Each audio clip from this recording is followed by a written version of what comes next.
మీకు తెలియదు.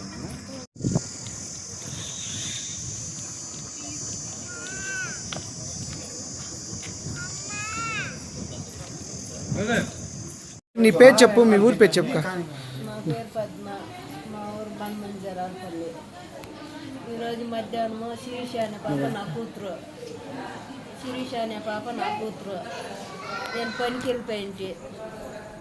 వెళ్ళిపోయి నా కూతురు ఆడ పక్కింటి కాడిపోయి కూర్చొని తమాషకు మాట్లాడుకొని నవ్వుకుంటా ఉండ్రంట. ఎవరెవరు? నా కూతురు పక్కింటి పిల్లోడు, వాళ్ళ నాయన వాళ్ళ అవ్వ వచ్చి ఆ బిడ్డని నోటికి వచ్చినంత అడిగి జుట్టు పట్టి బయట దొబ్బి, నీకేం పని మా ఇంటికాడ, మీ అమ్మ మీ నాయన రాని, మీ అమ్మ కథ చూస్తాను, మీ నాయన కథ చూస్తాను, నేను ఇప్పుడు కంప్లైంట్ ఇచ్చినాను, పోలీసు వాళ్ళు తోడుకు వస్తా ఉన్నాను, ఏం చేస్తానో ఎక్కడ చేస్తాను అని ఆ బిడ్డ నాయన వేసి మళ్ళీ నాకు ఫోన్ చేసి నన్ను కూడా ఇట్లా అంటారు, దేవుడా లంజ నీ బిడ్డని కాళ్ళు గడికి వదిలేసిండవయ్యా. ఎవరండి? ఆ ఇంటోడు, ఆ పిల్లోనికి నాయన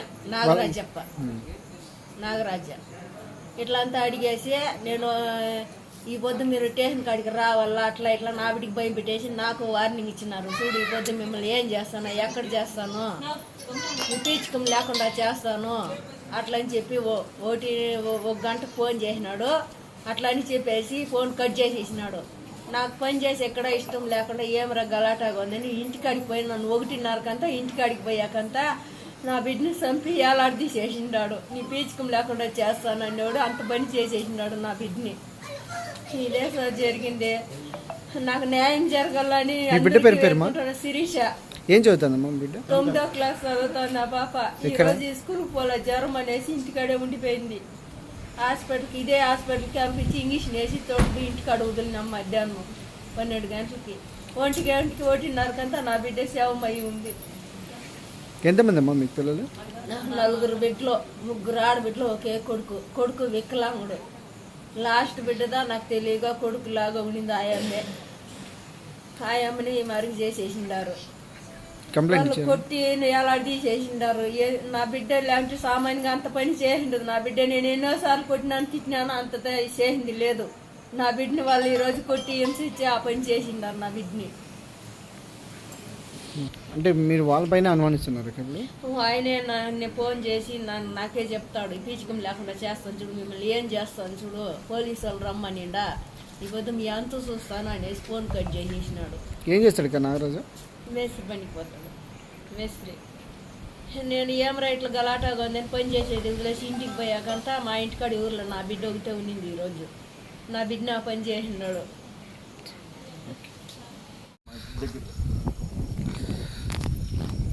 ఏం జరిగిందమ్మా?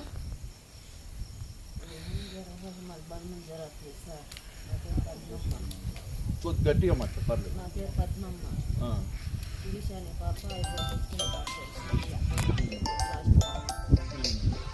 మధ్యాహ్నం పోయి ఆడ పక్కింట్లో ఇంటికాడ పోయి కూర్చోన్నట్ట. మా పాప తీసుకుని పోలే, ఇంగ్లీష్ నేసేది ఇంటికాడ పోయినాము. పక్కింటికాడ పోయి కాసేపు కూర్చొని మాట్లాడుతూ ఉన్నాను. ఆ ఇంకా పేరు నాగరాజు. ఆ అమ్మ వస్తుందన ఈ పాపని ఆటకంటే అడిగినాడంట. అంటే మీకు వాళ్ళకి ఏమన్నా విరోధం ఉందా? విరోధం ఏమిలే. వాళ్ళ పిల్లడు ఒక అంత ఉన్నాడు, మా పాప ఈడు ఉన్నాడు. ఆ పిల్లలతో కూర్చొని మాట్లాడుతూ నవ్వుకుంటా ఉన్నానికి, మా ఇంటికాడ ఏం పని, మీ గురించి మా పిల్లలు చేస్తారు, మీరు రావద్దంట, మీ అంత సుతాన్ని మిమ్మల్ని కొద్దిగా కేసు పెట్టిండా, పోలీసు వాళ్ళు వస్తారు పట్టిస్తాము అనేసి అవిని దిక్కుబట్టి బయట చేసి ఏమో కొట్టిండే నారాగాము ఏమో చేసినారు. మళ్ళీ నాకు 1 గంటకు ఫోన్ చేసిన పనికి వచ్చేసింది. ఈ అమ్మాయికి అబ్బాయికి ఏమన్నా అట్లా మా బిడ్డలు అట్లా ఏం లేదు. పిల్లలు నాకు 4 బిడ్డలు, 3 ఆడబిడ్డలు, ఒక కొడుకు. ఈ అమ్మాయి ఎన్నో అమ్మాయి? 4వ పాప, లాస్ట్ అమ్మాయి. ఏం చదువుతోందమ్మా? 9వ క్లాస్ చదువుతాను. 9వ తరగతి చదువుతోంది. వారు గలాట పడి 1 గంటకి నాకు ఫోన్ చేసి, ఏ లంజా దేవుడియా బిడ్డలు ఊరు ముందు వెళ్ళిపోయినాయి అని అట్లా ఇట్లా ఏమైందని అంటే, మా బిడ్డ ఏం తప్పు చేసిందంటే మా ఇంట్లో వచ్చి కూర్చోంది, ఏం చేస్తాను నా కూర్చోమనంటే, మా పిల్లలతో మా బిడ్డకి ఆటలాట, నా కొడుకుతో ఏ కూర్చొని మాట్లాడతాను మా ఇంటికాడ ఏదన్నా ఉంటే మీ దృష్టికి తీసుకురావాలి, మీ దృష్టికి తీసుకురావాలి. మేము ఇలా మీ అమ్మాయిని మందలించుకోండి. నేను వచ్చి మా బిడ్డని వచ్చి నేను అడుగుతాను. ఆ పాప హాస్పిటల్ నుంచి ఇక్కడి నుంచి గవర్నమెంట్ హాస్పిటల్కి వచ్చి ఇంజక్షన్ వేసుకొని వచ్చి హాస్పిటల్ తోడుకొని వచ్చి వదిలినాడు. ఆ పాప ఇంటికి వచ్చినాక నేను బయలుదేరి వెళ్ళిపోయాను. వాళ్ళంతా ఒక స్కూల్కే పోతాడు ఫస్ట్ ఇంకానే ఆ పిల్లడు ఆడే ఊర్లోనే అట్లా ఏదో ఆవిడికి జ్వరం ఉండే వల్ల ఎంతకొద్ది కొనుక్కోండి లేకుండా పక్కింట్లోకి కూర్చొని మాట్లాడి ఆ టైంలో వాళ్ళ ఆయన వచ్చి ఆ మారిగా వీటిని ఏమమ్మా అడిగి నాన్న మాట్లాడి నేను మధ్యాహ్నం 1 గంట పనిలో ఉంటే పని కాడికి ఫోన్ చేసి నన్ను కూడా బెదిరించినాడు. ఏమని బెదిరించాడు? నీ ఎంత చూస్తాను నీ బిడ్డ కాళ్ళు గడి కుదిలిందావా యా ఊరి నుంచి వాళ్ళే కొట్టి నా దగ్గర శాలరీ బెదిరిస్తాడు.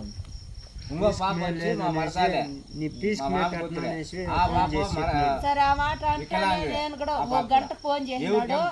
1:54 ఊర్లోకి పోయినాను. ఆ లోపల ఏమో అడిగి నా బిడ్డ చిత్ర చేసి చేసినాడు. నా కూడా చేసినాడు. నీ ఎంత చూస్తానే పోలీసు వాళ్ళు వస్తారే అనేవాడు. నేను ఇంటికి వచ్చాను, నేను ఇంటికాడ ఉన్నాను. ఇతను తోడుకొచ్చింది 10 గంటలకు తొడుకొచ్చింది. 10 గంటలకు తొడుకొచ్చి ఇంజక్షన్ వేయించుకుంటే ఒక టీవీ బన్ను ఉడికి నీళ్ళు తీపించుకుంటే నేరుగా ఇంటికి తోడుకోమైనా వేసుకున్నాము. నేరుగా వాళ్ళ నాయనమ్మా భద్రంగా ఇంటికి పోనాయన అని ఇంటికి పోయింది. ఆ పాప వచ్చేసింది. ఆ పాప వాళ్ళ నాయనపై నాయన్ని అనిపించమా అని చెప్పేసి వాళ్ళ నాయన్ని తొడుకొని పల్లెమేరకు వచ్చినాను. నేను ఈ నుంచి ఇంటికి కటింగ్ చేసుకొని నేరుగా మా ఊరికి పోయి ఇంకా మా బండ మీద ఒక ఇల్లు ఉంది, ఆడు ఇంకో ఇల్లు ఉంది. ఆ ఇంటికాడికి పోయి ఉంటేనా ఆ పాప గన్నం దగ్గర చిన్న ఎట్లా పట్ల కంట్లో పడింది. నేరుగా నీళ్ళు పోసుకొని నేరుగా కీళ్ళ పట్ల అన్న ఆగిలేవుతుంది, అన్నానికి పోదాము పై కూర్చొని చేయగడగదామన్న టైంలో ఈ పాప ఏడో నా అమ్మ అని అడిగింది. ఇట్లా నాగరాజు గడి మాట్లా అంటున్నాడు. ఏమో పోయి కొంచెం చూడమా, వాళ్ళకి నాకు ముందుగానే కాదమ్మా, ఇదో రా పని లేకుండా కూడా పని ఇంటికి పోదాం రామా నేను వస్తానని తొడుక్కొని అని చెప్పి నేరుగా పామని పై పిలుచుకొని పోయి వీళ్ళు మేకలు దొరికాడు. బండి పెట్టేసి వీళ్ళమ్మ ఇంటికి పోయింది, ముందు పోయింది. మనము పదామని చెప్పేసి బండి అని నిలబెట్టేసి ఇంటికాడికి పోయి చూసే కొందరికి బిడ్డ ఎలా అట్లా రూములు కొట్టుకుంటున్నారు. మా బిడ్డకి న్యాయం చేయాల, మా బిడ్డకి న్యాయం చేయాల. అది వాళ్ళే కొంచెం చెప్పినారన్నా. నేను వచ్చి వాళ్ళ తండ్రి, నేను తిరుపతికి వెళ్ళిపోతాను. నా బిడ్డ వచ్చి నా ఇంట్లో ఉండింది. నేను వెళ్ళిపోయినప్పుడు వచ్చి వీణ వచ్చి హాస్పిటల్ నుంచి తోడుకొచ్చి వదిలినాడు. నా బిడ్డ వచ్చి ఇంట్లో ఉండింది. నేను ఇంటి నుంచి బయలుదేరినప్పుడు వచ్చి నా బిడ్డ చెల్లి చేరింది, ఇంట్లో ఉండింది. తర్వాత వచ్చి వీళ్ళమ్మ పనికి పోయిన తాను నుంచి అతను ఫోన్ చేయడము, మళ్ళీ వచ్చి ఈ పాప రావడము, వచ్చి చూసేదానికంతా కొట్టి ఆలాడి తీసి వెళ్ళిపోయినారు. ఇది మేటర్. నా కొడుకులు తెప్పిస్తే వేరే నా కొడుకులు ఎవరు లేదు. మాకు న్యాయం చేయాలా, న్యాయం జరిపించాలి. మాది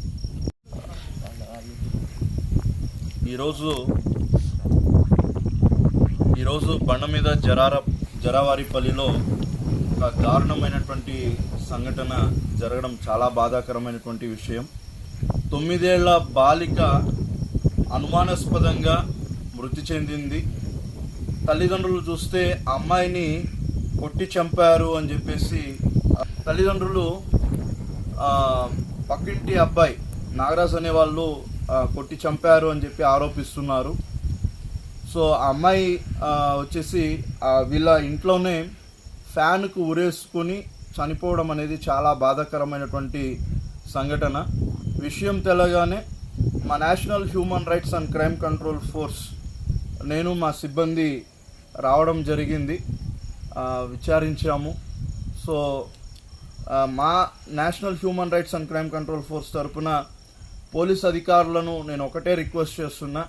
సార్, 9th క్లాస్ చదువుతున్న అమ్మాయి తనంతటకు తాను ఉరివేసుకొని చనిపోయే స్థితికి కారకులైనటువంటి వాళ్లకు శిక్ష పడేలా చర్యలు తీసుకోండి. దయచేసి మేము మా నేషనల్ హ్యూమన్ రైట్స్ తరఫున రిక్వెస్ట్ చేస్తున్నాం.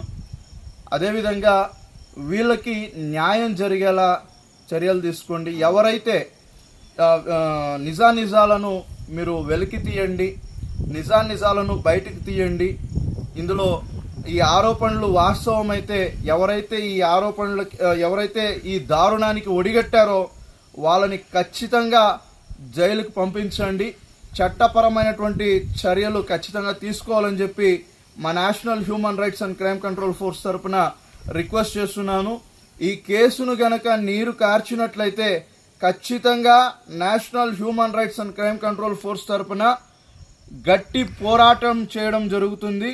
ఖచ్చితంగా బాధితులకు అండగా మా సంస్థ అనేది నిలవడం జరుగుతుంది. ఖచ్చితంగా ఉన్నతమైనటువంటి స్థాయిలో ఉన్నటువంటి అధికారుల దగ్గరకు కూడా వెళ్ళి మేము రిప్రజెంటేషన్ ఇవ్వడం జరుగుతుంది. వీళ్ళకి న్యాయం జరిగేంత వరకు వీళ్ళకి మా సంస్థ అండగా ఉంటుంది. సో వీళ్ళకి న్యాయం జరిగేంత వరకు మా సంస్థ అండగా ఉంటుంది. సో దయచేసి 9th క్లాస్ అమ్మాయి కడుపు తరుక్కుపోతుంది సార్. నిండు 100 ఏళ్ళు జీవించాల్సినటువంటి అమ్మాయి ఈరోజు విగత జీవిగా పడి ఉంది.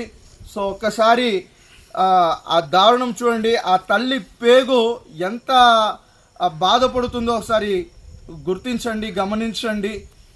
పక్కన ఉన్నటువంటి వాళ్ళు అన్పార్లమెంటరీ లాంగ్వేజ్ యూజ్ చేశారని చెప్పేసి తల్లిదండ్రులు చెప్తున్నారు.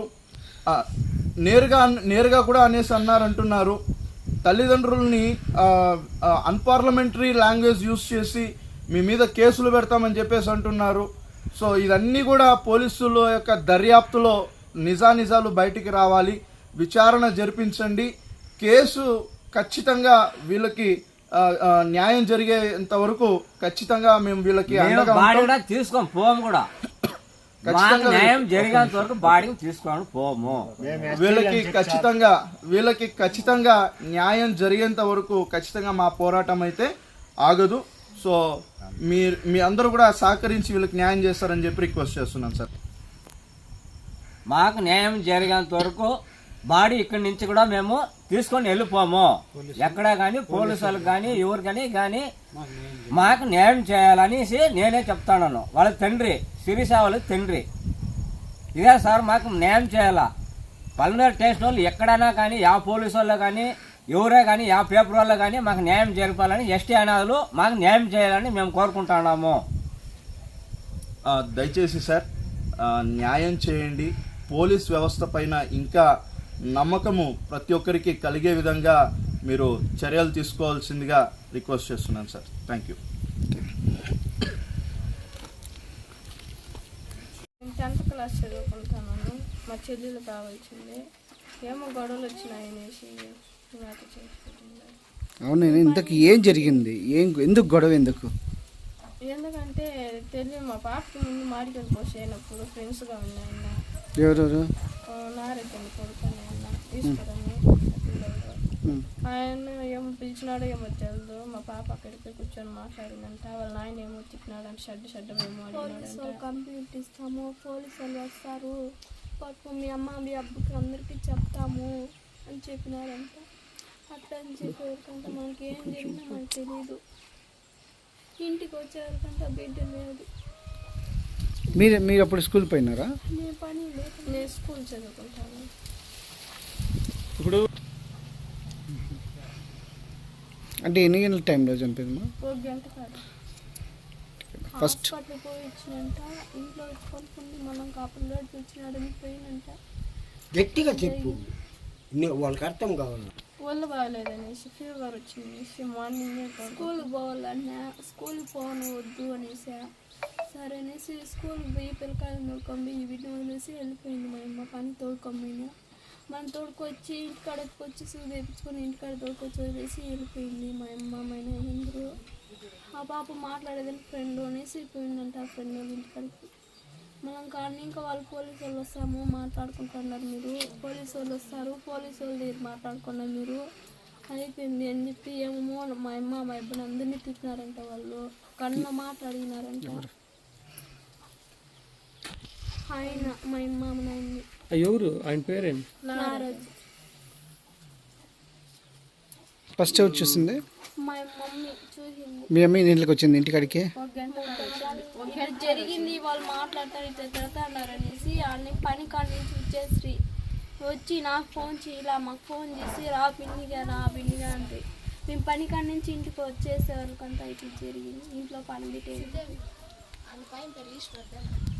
కాదు మా ఇప్పుడు వాళ్ళే చంపినారు. వాళ్ళే చంపి ఈడ ఆ మాట మాకు కూడా మేము కూడా చూడలేదు అంటా ఉన్నారనే మాట కొంచెం గట్టిగా చెప్పారు. కూర్చున్నా నేను పని కూర్చుంటే అమ్మ పని కూర్చుంటే అది ఆ పాప అది తీసుకునే లేదో తెలీదు. వాళ్ళు పైన మాత్రం ఎక్కడ అందుదు వేసుకునే పైన ఆ పాప కూడా అందుదు పైన. ఆ పాప తక్కువ కదా. అవును 100% సీట్ మీకు ఎక్కితే కూడా అందుదు పైన అదే కాదు మధ్యలో వేసుకుంటారు. ఏంది మధ్య మధ్యలో పైపు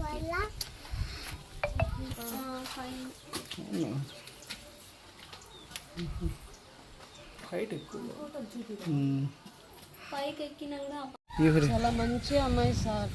అత్త అని పిలద్దంటే కూడా అందరూ పిలుస్తారు, అత్త అని పిలుస్తాను. అంత ప్రేమగా పిలిచింది సార్ ఆ అమ్మాయి. వంటకు వచ్చినప్పుడు కూడా భోజనానికి అంత అమృతంగా వచ్చింది సార్ ఆ అమ్మాయి. ఆ అమ్మాయి అంటే చాలా బాధ సార్ నాకు కూడా.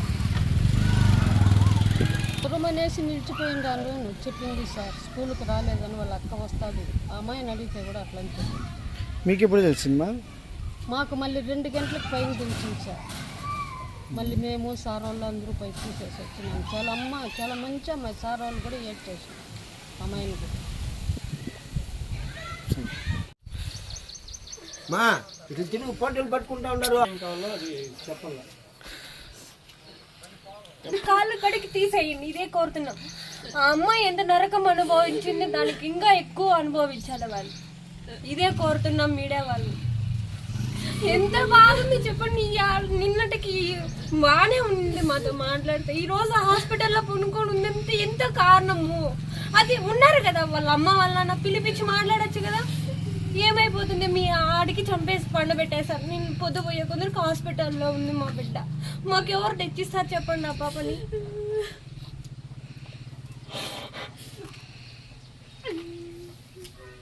ఇది ఒకటే న్యాయం జరగాలి. మా ఇప్పుడు ఈ బిడ్డ జరిగింది, నెక్స్ట్ టైం ఇంకో బిడ్డ జరగకుండా ఏం కారణం ఇస్తారు చెప్పండి. మీరే ఉన్నారు కదా. ఈ బిడ్డకి సారీ అని చెప్పేసి వెళ్ళిపోతారు. ఇంకో బిడ్డకి అట్లే జరుగుతుందా? ఇప్పుడు మేమన్నా గమ్మున ఉండిపోతాం, వాళ్ళు ఇంకొకరు గమ్మున ఉంటారా? ఉండలేరు కదా. కాళ్ళు కాడికి తీసేయాలి ఇట్లా వాళ్ళు. మేము చేతులతో బతికినాం. ఇంతమంది ఆడపిల్లతో ఒక పాపు లేదు అని మా ప్రాణం పోతుంది. మా ప్రాణం మాకు దిక్కు లేకుండా చేసింది. వాళ్ళు ప్రాణాలతో ఉంటారా ఉంటారా తెలియదే. మా బిడ్డ లేకుండా అయిపోయింది ఇప్పుడు మా జీవితంతో. ఒక బిడ్డ లేదంటే మా అమ్మ ఒళ్ళు ఉట్టుకుంటుంది.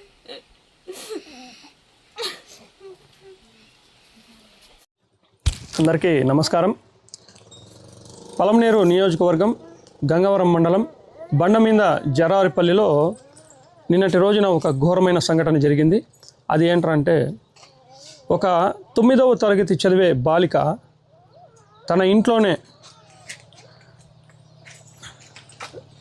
రేకుల కింద ఉన్నటువంటి రాడ్డుకి తన తల్లి చీరతోనే ఉరి వేసుకొని మృతి చెందిందని చెప్పేసి ప్రాథమికంగా సమాచారం.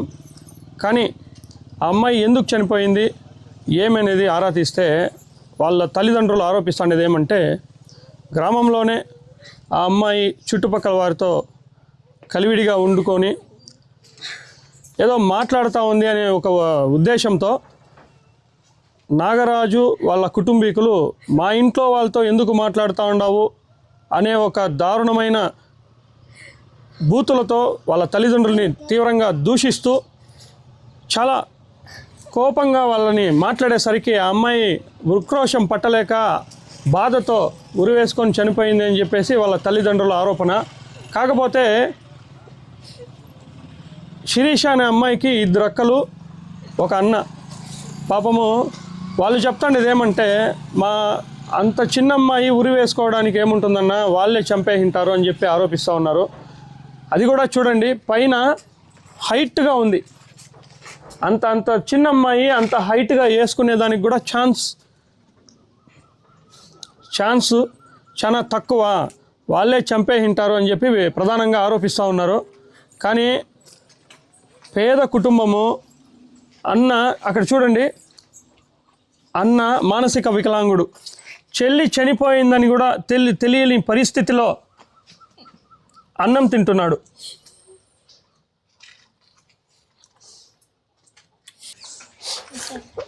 మరో చిన్నక్క, ఈ అమ్మాయి 10th క్లాస్ చదువుతోందంట. ఈ అమ్మాయి వచ్చి మేస్త్రి పని చేసుకుంటూ జీవితం గడుపుతున్నారు. ఇలాంటి కుటుంబంలో పాపము శిరీష అనే అమ్మాయి నిన్నటి వరకు వాళ్ళతో ఆడుకుంటూ పాడుకుంటూ ఉన్న అమ్మాయి ఈరోజు వాళ్ళ కళ్ళ ముందు లేకపోయేసరికి వాళ్ళు చాలా తీవ్ర దుఃఖ ఆవేదనలో ఉన్నారు. ఖచ్చితంగా అధికారులకి తెలియజేయడం ఏమంటే, ఈ పేద కుటుంబానికి ఖచ్చితంగా న్యాయం జరగాలని మేము కోరుకుంటున్నామండి.